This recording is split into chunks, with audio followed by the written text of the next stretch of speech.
Hello, and welcome back to Alice Talks Football. And I think it's time we have an emergency meeting after everything that has gone down today.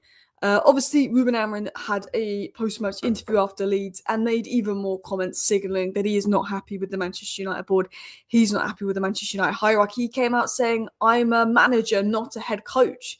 What's the difference between a manager and a head coach? Well, head coach has players brought for him and told to play this way with these players. A manager is completely in charge and has players brought in for him to play his way. Now, we know Ruben Amorim wants to play his way. He's very stubborn. This is my way, I'm playing my way.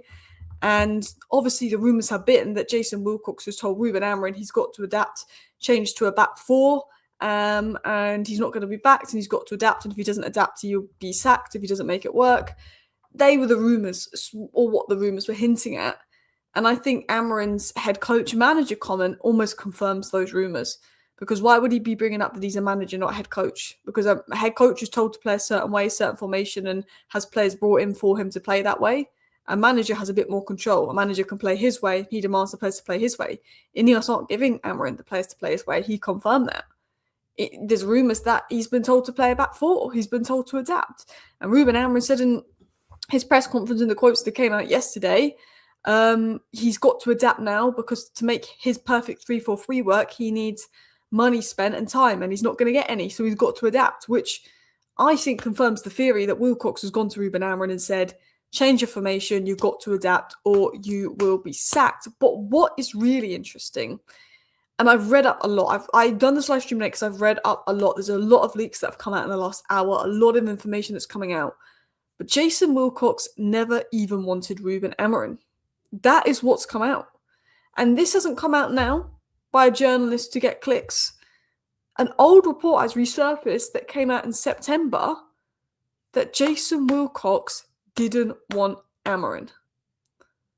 That is big because for me, that exposes the mess that INEOS are.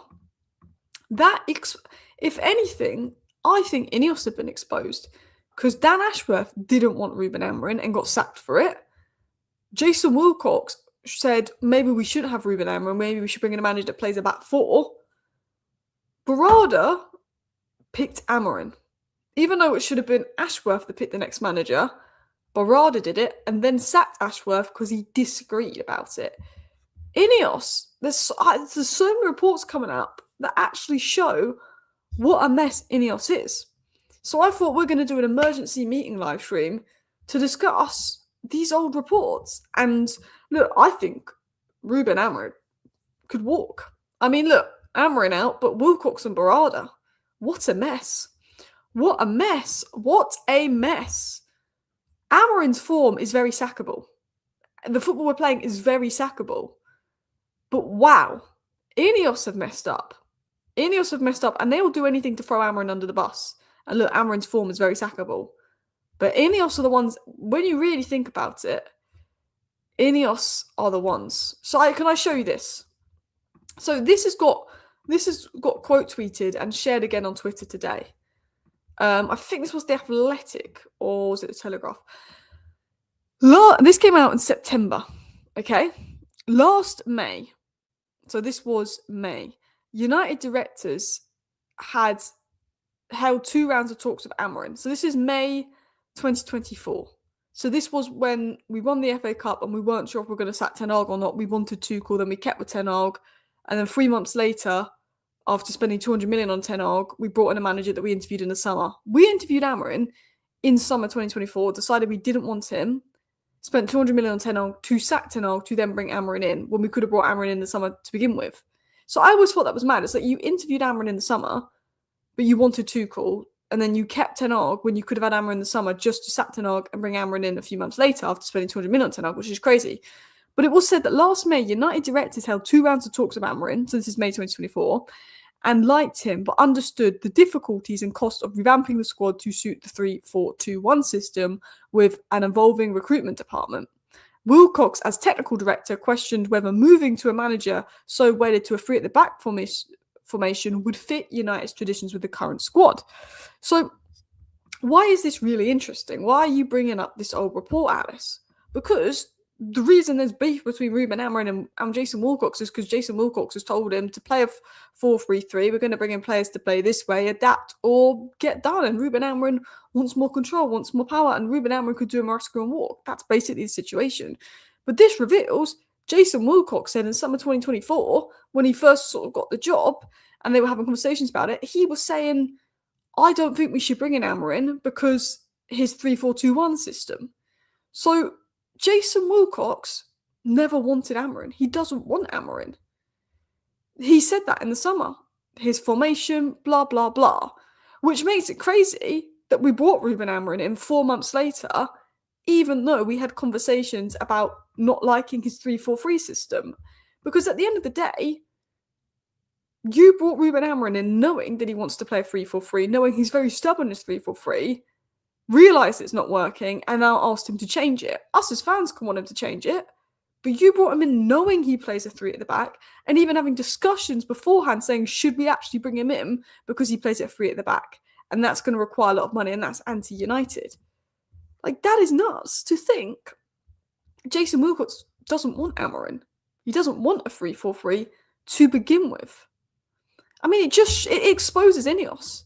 It exposes INEOS. It exposes the sloppiness from the board. And I saw H quote tweet this, and he's correct. You simply cannot make it up. Barada picked the manager Amorim. Wilcox didn't want Amorim. Wilcox was in player recruitment at the time, then got promoted after Dan Ashworth left. So Wilcox, the guy in player recruitment, didn't want Amorim because he was like, he plays a 3 at the back formation, we'd have to recruit a load of different players. But Barada picked Amorim. So now, we kind of understand why Dan Ashworth was sacked, because he didn't want Amorim either, and he got sacked for it. But now there's tension between Wilcox and Amorim for the manager to change what he's doing. He's been fed 2 messages, basically.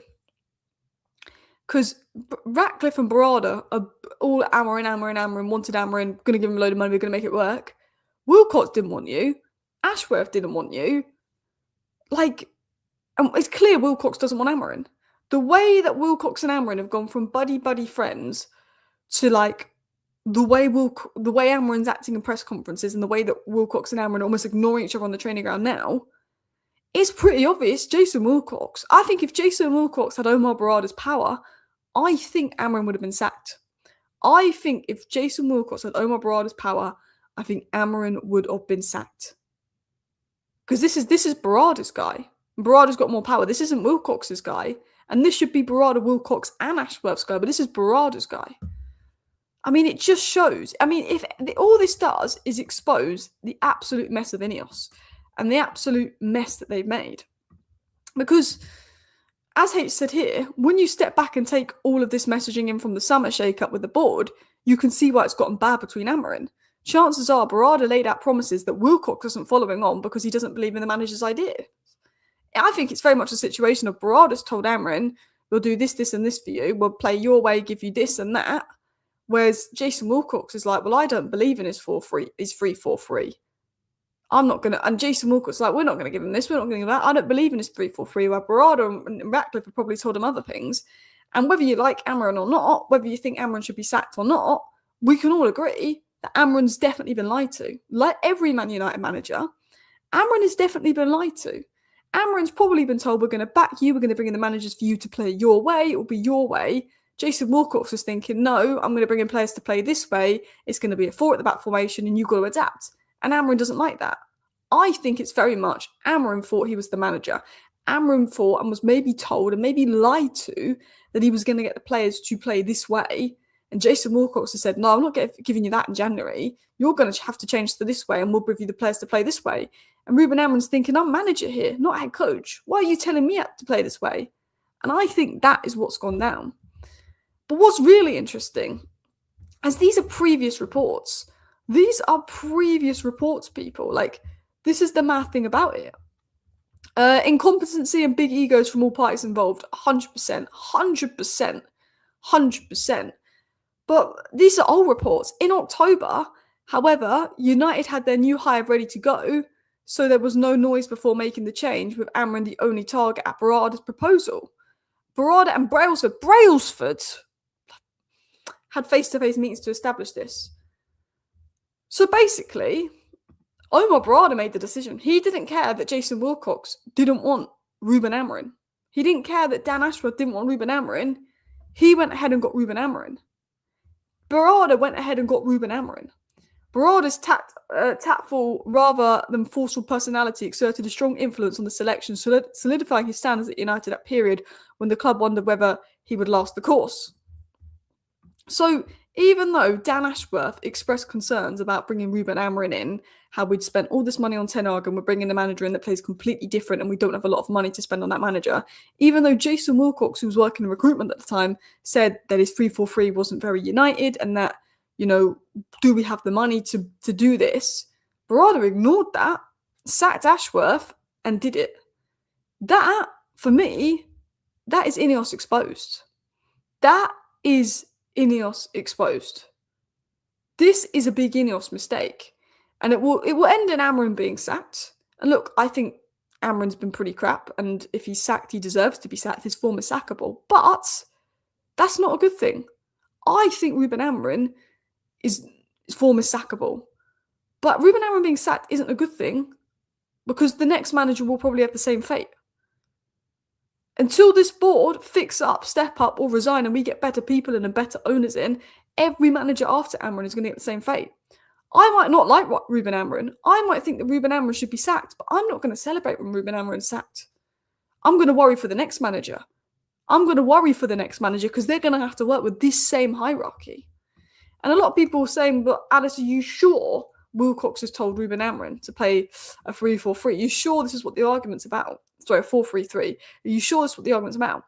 On this channel 2 months ago, and I got accused of lying, I said there's a strong rumour going on behind the scenes that Jason Wilcox is trying to push Amorim to change to a forward-back formation. I said this in November.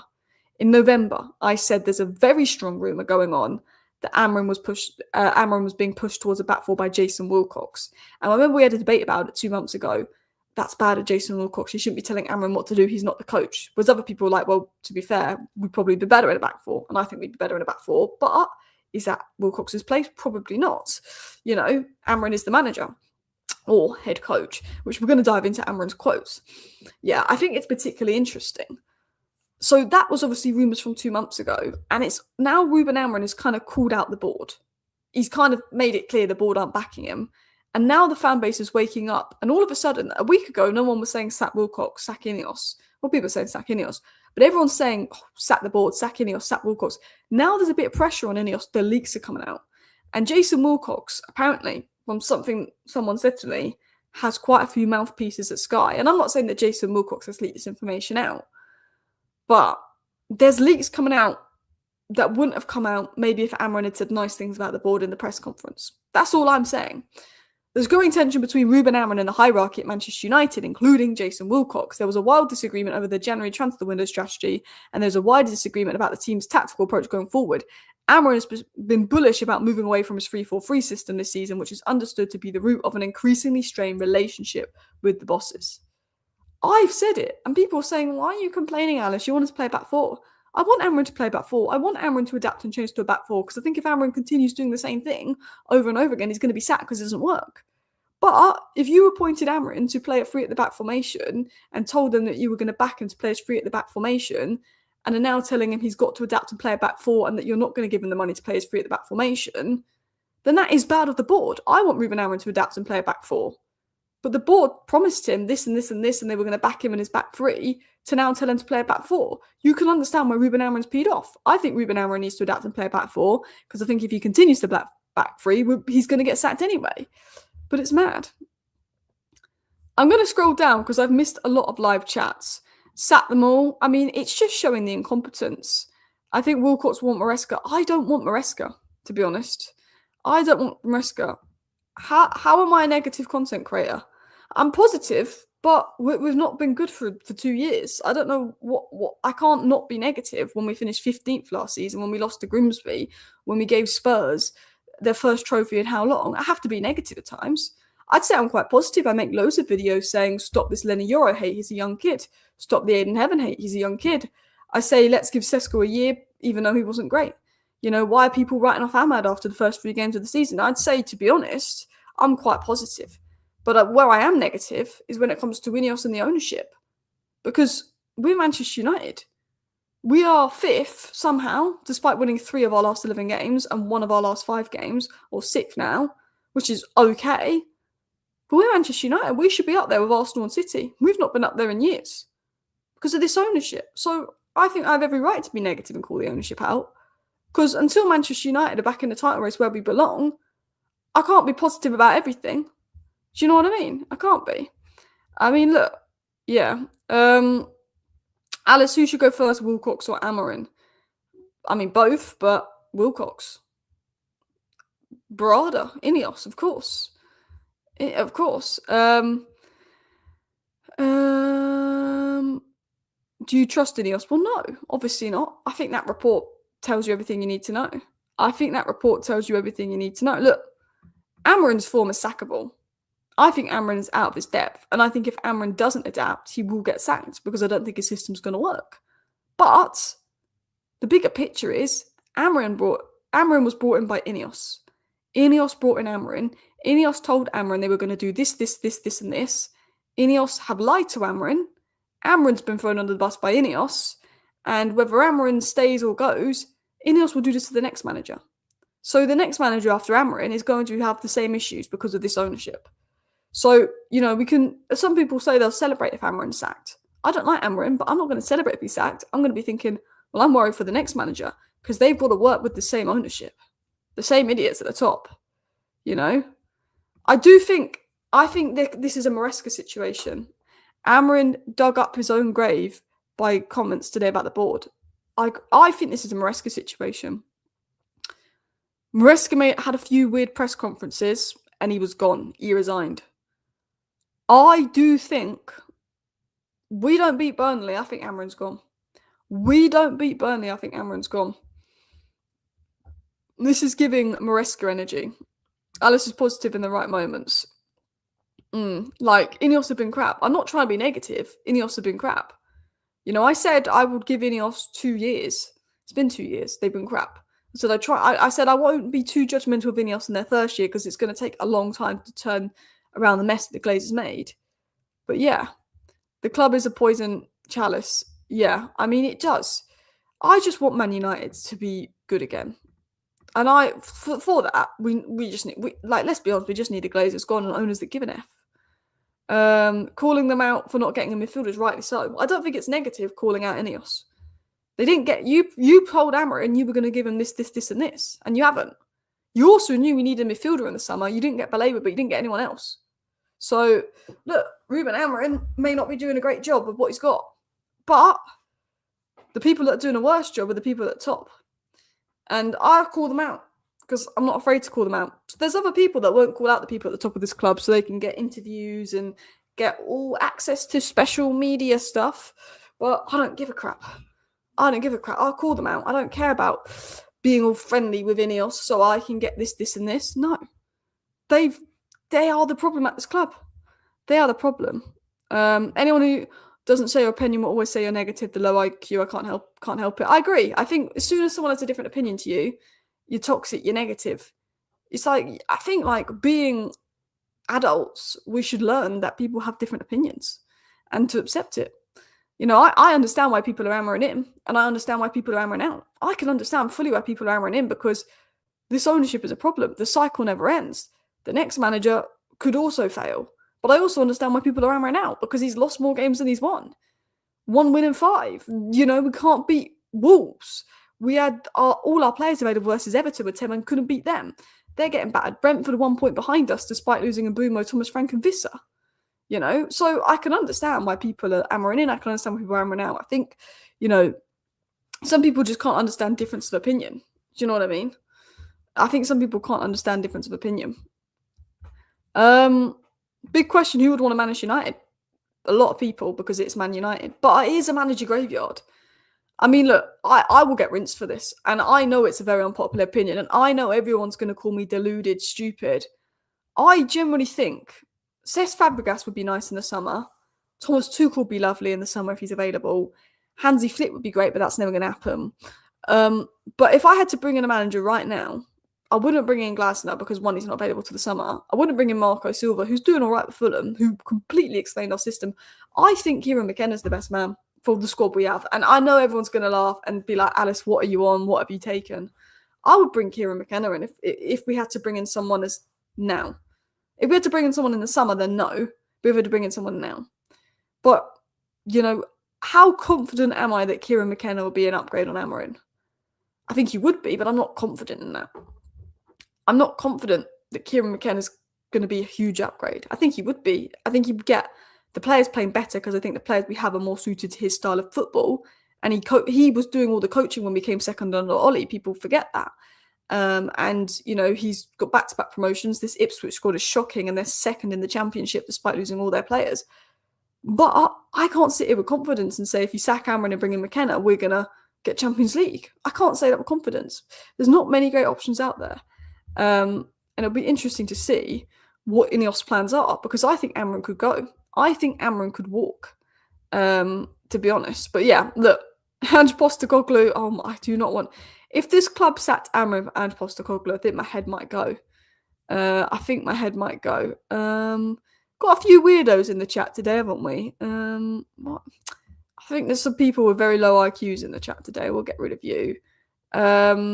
I'm just having a look at the chat. I'm just catching up. I mean, Eddie Howe is a good option. De Zerbi has the mentality, but I feel like he might fall out with everyone. Everyone's going to laugh at my McKenna thing.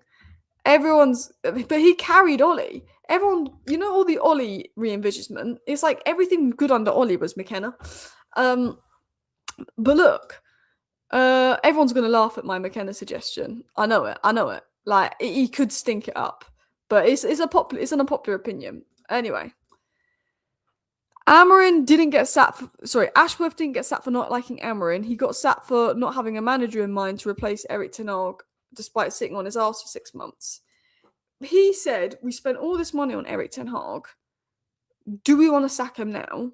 Considering also, we only lost that West Ham game when we sacked him because one, they got the most dodgy handball decision ever, and two, Delo missed an open goal. What is it about our best chances falling to Diogo Dalot? Our best chance today falls to Diogo Dalot. Actually, it was Sissoko, the second best. Why do all our best chances fall to Dalot, who can't hit a barn door?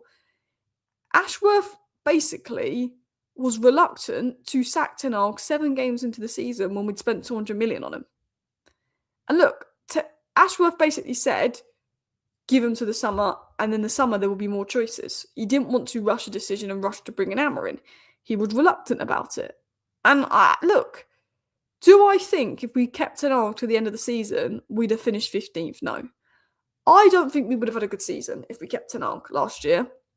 But I think ten Hag wins the Europa League. Ten Hag would beat Ange in the Europa League final. We can discuss how bad ten Hag was at the end, and ten Hag needed to be sacked, yeah. But I believe that ten Hag would have beaten Ange in the Europa League final. And I believe we probably would have finished 8th under ten Hag. We came 15th under Amorim and we lost the Europa League final. Maybe we wouldn't have got to the final under ten Hag. Maybe we'd have lost the Lyon game. But ten Hag would have won that Europa League final. And ten Hag would have been bad. It would have been, but I don't think it would. I think it would have been 8th, 9th place bad, to be honest. The biggest thing with ten Hag, though, was he ignored Ahmad. That was my biggest problem with ten Hag, was he ignored Ahmad and his IQ for signings. Because ten Hag's sitting here and he's naming all these ex-Ajax players. Whereas Amorim is sitting here and saying, I want Cunha and Bumo. Now, you've got to remember, Amorim didn't want Sesko and Le Mans. Now, Le Mans was brilliant, and I think Sesko can be a good signing for us. Amorim wanted Watkins, Emi Martinez, and Bumo, Cunha, and Baleba. The 5 signings Amorim wanted was Baleba, Cunha, and Bumo, Emi Martinez, and Watkins. Okay? You, with Amorim, those 5 signings, probably have a few more points. But Le Mans has been great. I'm happy with Le Mans. But ten Hag, if ten Hag was here, he'd have been probably calling for Cody Gakpo and every Dutch Eredivisie link out there. Do you know what I mean? Like, I feel like if ten Hag was here, we'd have been signing. Like, Amorim definitely has a better eye for who to sign than ten Hag. Like, don't get me wrong. Amorim is stubborn. Amorim won't adapt. The way he sets up the midfield is shocking. But Amorim's IQ for signings is a lot better than Ten Hag's. I feel like if Ten Hag had no say in signings and they gave him a load of good players and told him to work with those players, I honestly think Ten Hag could do an alright job. I'm not going to lie, you lost me McKenna was agreeing with everything you said to that comment. Look, that's fair. It's a very unpopular opinion. But like we all have unpopular opinions. 3-4-3, 4-3-3. We need Jan signings. Tell me the people sinking this shit right now are the board right now. We have a board trying to save themselves and a manager who feels he has nothing to lose. I agree. Doesn't matter whether we play a 3-4-3 or 4-3-3. We need a midfielder. We need a midfielder to play 4-3-3. We need a midfielder to play 3-4-3. You're absolutely right. It doesn't matter if Amorim is here or not. We need a midfielder. We've needed a midfielder for years. We've neglected the midfield position for years. It doesn't matter who the manager is, what formation we play. We need a midfielder. And there's no excuse not to do that. You've showed your hand by having 65 million for Semenyo. Put 65 million down for Baleba. See if Baleba forces a move. See what happens. See what happens. Do you know what I mean? Yeah, it's a mad one, but I agree. We need Jan signings. At the end of the day, Amorim has not been good enough. And now if Amorim gets set fair, but the board are the real people sinking this club. The Glazers are. And we've got to remember that. Now, I want to go into Amorim's comments because it's actually a lot to get into. First of all, we are 6th, so it's not awful. But you just think, look, we beat Wolves and we beat Leeds, then we're on 35 points and we're in 4th. If we can beat Wolves and Leeds, we're in 4th. I mean, that's Champions League, but we can't. If we could have beaten West Ham and Everton, we'd be in 4th, even if we drop points to Wolves and Leeds. I just look at it, I think, if we'd have got 4 more points versus West Ham or Wolves are the crap, we'd be on 35 points. Ten Hag had a lower win rate than Amorim in his last 12 months with a squad he built and spent 600 million. Well, that's not true. I don't know where you've read that, but if you look that up, you'll know that's not true. Ten Hag's win rate is better than Amorim's. There's a lot of weirdos. Let me get rid of you. I think there's a few 12-year-olds in the chat. We are 1 loss away from... That's the thing. We're 1 win away from 4th, but we're 1 loss away from 10th. This is the Premier League. We need to get our act together. Because we've got City and Arsenal coming up. We've had the Wolves. We've had the Leeds. We've had the West Hams. We've had the Evertons. We didn't take advantage of that. Now we've got the Arsenals, the Cities. This is the problem. Same pattern with every manager. They get backed when they first come. Second window, they get nothing. It's a joke. Calling for him to be sacked, you're part of the problem. I don't think it's a joke calling for Amorim to be sacked. He's significantly worse than any other manager we've had. Statistically, the football we play is atrocious. The system, the stubbornness, the in-game management has cost us a lot of points. I don't think you're a joke or part of the problem for calling Amorim to be sacked. I don't think at all. I think that would be unfair. But I think, if you want Amorim sacked, but you also acknowledge that the bigger problem is the people above Amorim and that the next manager will struggle, then no, I don't think that's a joke. I think if someone wants Amorim sacked and thinks a new manager is going to come in and make us amazing, and then 3 weeks later ask for that new manager to be sacked, then yes, they are part of a problem. But people want Amorim sacked because it's not good enough. We know that the next manager is going to have the same issues. We know that this is a cycle, but we also know that this manager came 15th. He didn't come 6th. He didn't win the Europa League. He's lost more games than he's won in 2025. I don't think you can call fans that want Amorim out part of the problem. I understand why fans want Ruben Amorim in, because the bigger issues are above him. To call fans that want Amorim out a problem when he's done enough to be sacked is crazy. If those fans that want Amorim out don't acknowledge the fact that all the managers have been thrown under the bus, then maybe yes. But most fans that want Ruben Amorim out also know that there's bigger issues at this club and are aware of that. Do you know what I mean? The football was crap. Is Maino actually injured? I mean, who knows? Who knows with the Maino stuff? But look, let's get into the reports. There's growing tension between Amorim and the United Director of Football, Jason Wilcox. Sources close to Old Trafford say Wilcox would like Amorim to be more tactically adaptable. I mean, I think if Amorim doesn't adapt, he'll be sacked because his system doesn't work. So I don't disagree with Wilcox on that, but it does kind of expose the incompetence of the board. Ruben Amorim said, I just want to say that I came here to be manager of Man United, not head coach. That's going to finish in 18 months and then everyone is going to move on. That's the deal. That's my job. I think this confirms the rumours of Wilcox asking him to change formation and wanting to sign Semenya for a 4-3-3 because a head coach would go along with that, not a manager. I think Ruben Amorim's been told, we want you to play this way. We're going to bring in players to play this way. We're not going to play your way. And Ruben Amorim's been lied to. I think Ruben Amorim was told he was manager. He was going to be given this, this, and this. The club has said, no, you're not. You've got to play this way. You've got to adapt. You've got to change. Ruben Amorim's fuming about it. Ruben Amorim basically saying, I just want to say that when I came here to be manager, not head coach. Ruben Amorim is being treated like a head coach, being told to change formation, being told he can't bring in this and this. He's being treated like a head coach. He's angry because he thinks he's manager and he's being treated like a head coach. That is the issue.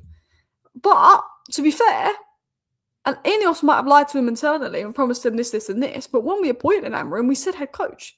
We said head coach, not manager, when we appointed him. When we appointed him, we said head coach. So, that's what I don't get. We have keyboard warriors tonight because it's the night before school Christmas holidays over. There's a lot of keyboard warriors in the chat. Alice, you're so effing stupid, shut the F up. Okay, calm down. If you've got a difference of opinion, talk about it. Put a nice message in. You don't need to rage. There's a few keyboard warriors in here, aren't there? There really are. Would you bring Ollie back? No. Xerxes showed he was a good player. Can't believe he didn't start. I get why he was dropped if we'd have gone to a 4-3-3 and played wingers. But the minute Dorgu wasn't playing right wing, he was playing right 10. I was a bit like, well, you might as well have Xerxes there. But I wouldn't have dropped Xerxes. When you had 8 defensive-minded players on the pitch, I would have taken one of the wing-backs off and played Xerxes. Because the minute we bring on Xerxes, we looked better. We actually looked like an attacking threat. It was just very negative from Amorim. Obviously, Nathan Salt came up, said this 2 days ago.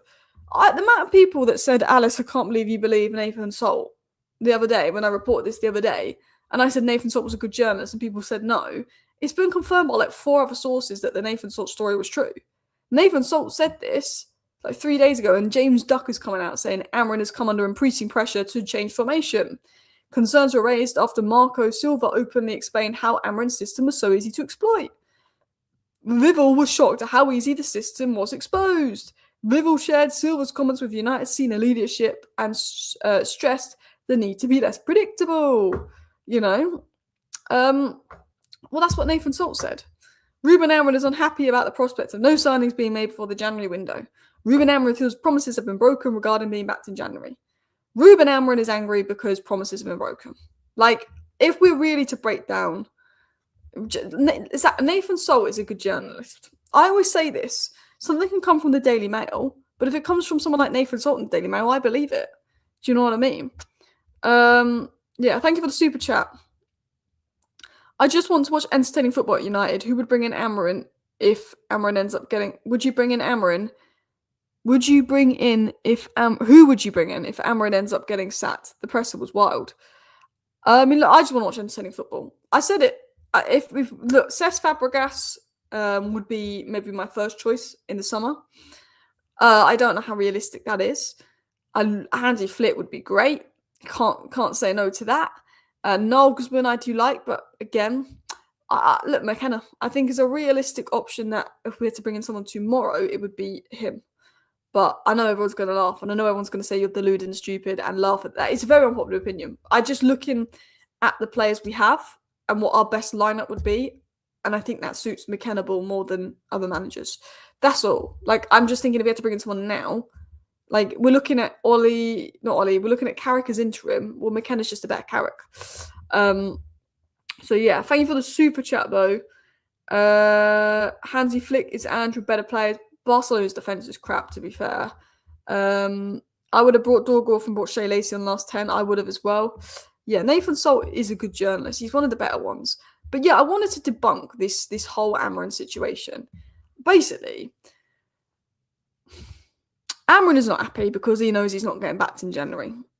And that is a disgrace because there's a really good opportunity to get Champions League football because Liverpool dropped points today. That's our competition. They drop points today. Chelsea, other competition, they drop points today. There's a really good opportunity to get Champions League football. Yeah? Spend. No, they're not going to. So Amorim's fuming. Amorim's rightly fuming. Amorim is fuming because he's basically thinks he's been lied to because he's now not being backed in January. He's now been told to change formation. Amorim doesn't like being told to change formation. We know that. He ain't happy. So tension's rising. The problem is, Amorim is now calling out the board. Amorim is now digging out the board. The minute you're, as a manager, you start calling out the board, Amorim's a goner. Amorim, if we lose to Burnley, Amorim is a goner. The minute you start calling out the board, you start digging out the board, Amorim could walk. Amorim could resign. I tell you this now. The press conference had shade of Maresca about it. There's clearly troubles behind the scene. Amorim wants more power and support that INEOS are unwilling to give. It's giving Maresca energy. It is giving Maresca energy. Something big could happen tomorrow. Something might not happen. I think we lose to Burnley. I think now Amorim's called out the board, he's on the edge. Now, I always thought Amorim was going to get to the end of the season. I always thought, and I always believed they were going to give Ruben Amorim till the end of the season. I always thought and believed that. But now, I'm not sure. I think we're a loss away from drama. I think we're a loss away from trouble. Potentially Amorim's last game. Amorim should have been sacked after the Europa League final. I get why people felt that way, but I think it was only right to give him a transfer window. But in the emotion of it, I was so angry with him. Southgate in? Absolutely not. We're come to be beating Burnley are atrocious, but Wolves. Wolves battered West Ham, I guess. Burnley are atrocious, so we should beat Burnley, but I don't know. After Burnley, we've got more difficult games. Wolves, Leeds, and Burnley should have been 9 out of 9 points. If we beat Burnley, we get 5 out of 9. That's not good enough. Then we've got Brighton. So we've got Burnley on Wednesday. We've got Brighton on Sunday. And then we've got a week off. And that'll be Champions League week. And then we've got City the following Saturday. But Mount Bruno, Bumo, Ahmad, and Maz could all be back for that. So there's a positive in that, I guess. There's a positive in that, I guess. Let me just read this. I'm just looking at a few of the chats. No manager should get more than 12 months at the club without showing clear signs of improvement, win percentage points. I mean, we have improved, but have we improved as much as we think? Because we're 6th and we're 15th last year, but one loss and we could be in 12th. So we have improved, but it's hard to know how much we've improved because of how bad everyone else is. I feel like everyone's got a bit worse. Look, I think we beat Burnley, but if we don't beat Burnley, that'll be 1 win in 6 versus a Newcastle, which wasn't a convincing win.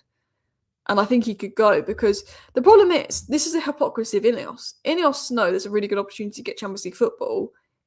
If we drop points to Burnley, that's 1 win in 6. Points we could have easily picked up to get ahead and into that top 4.